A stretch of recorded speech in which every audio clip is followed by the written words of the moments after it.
Mr. President,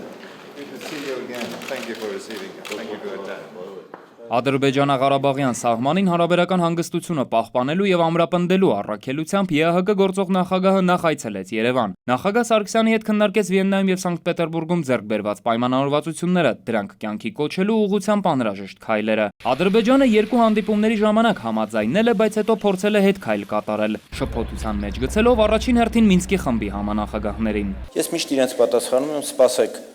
ադրբեջանական պատվիրակությունը կվերադառնա Բաքու եւ տեսնենք թե ինչ շինծու վարկածներ կներկայացնի եւ դրանից հետո եզրակացություններ կանենք թե ինչքանով հնարավոր կլինի այդ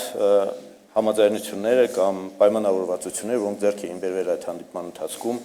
իրականացնել։ Ալիևը հայտարարել է, թե պատրաստ է քննարկել Արցախին Նախիջևանի օրինակով ինքնավարություն տրամադրելու հարցը եւ իբր այս մասին խոսել են հանդիպումների ժամանակ։ Համեմատությունը հետաքրքիր է հատկապես այն պատճառով, որ Բաքուն ինքնավար Նախիջևանը հայաթափել է, հայկական հուշարձաններն էլ ոչնչացրել։ Սա այն վառ ապացույցներից է, թե ինչու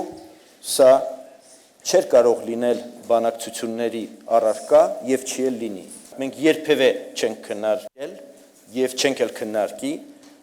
Լեռնային Ղարաբաղը որպես ինքնավարություն Ադրբեջանի կազմում, ինչպես որ ներկայացնում է ադրբեջանական կողմը։ Ալիևը նաև հետևողականորեն պնդում է, թե չկա համաձայնություն հետաքննության մեխանիզմների շուրջ, թե իբր իրենց որևէ մեկը չի բացատրել, թե դա ինչ է, բայց նույն համանախագահները հայտարարել են, որ համապատասխան նախնական առաջարկներ են ներկայացրել եւ սպասում են պատասխանի, կարևորելով մեխանիզմների ներդրումը։ Սա է ասում Հայաստանը, սա են ասում եռանախագահող երկրները ամենաբարձր մակարդակով։ Հիմա ում հավատանք Ադրբեջանին, թե միջազգային հանրությանը։ Ֆրանկ Վալտեր Շտայնմայերը հայտարարել է, որ պետք է բացառել ապրիլյան դեպքերը։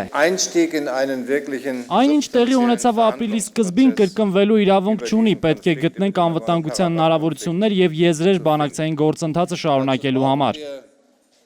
ԵԱՀԿ գործող նախագահը Ղարաբաղյան կարգավորումը քննարկել է նաև Արցախի նախագահի հետ։ Ստեփանակերտը բարձրացրել է բանակցային գործընթացին միանալու ԵԱՀԿ աջակցությամբ բազմաթիվ խնդիրներ լուծելու հարցը։ Այսօր առանց արցախյան կողմի լիարժեք մասնակցության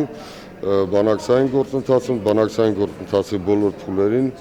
անհնարին է ուղղակի ապահովել որևէ առաջխաղացում, լուրջ առաջխաղացում բանակցային գործընթացում։ Շաբաթվա ընթացքում Ղարաբաղյան հարցը քննարկել են Պուտինն ու Հոլանդը, Քերին զանգահարել է Հայաստանի եւ Ադրբեջանի նախագահներին։ Շտայնմայերը այցի ավարտին խոսել է Լավրովի հետ։ Այս պահին հիմնական ջանքերը ուղղված են հենց Ադրբեջանի զսպելու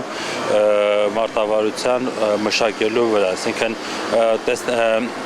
հնարավոր լուծումներ գտնել, որոնք թույլ կտան պահանջելու Ադրբեջանից ետ մնալ ռազմական գործողություններ վերսկսելու փորձից։ Միակ խնդիրը Ադրբեջանին խաղաղություն պարտադրելու միջազգային դիվանագիտական հստակ մեխանիզմի բացակայությունն է, ինչն էլ համանախագահներին, ԵԱՀԿ-ին եւ հայկական կողմերին ստիպում է մշտական ուշադրության տակ պահել Ադրբեջանի ագրեսիվ մղումներն ու դիվանագիտական կեղծիքները։ Դավիթ Սարգսյան, ժամը լրատվական։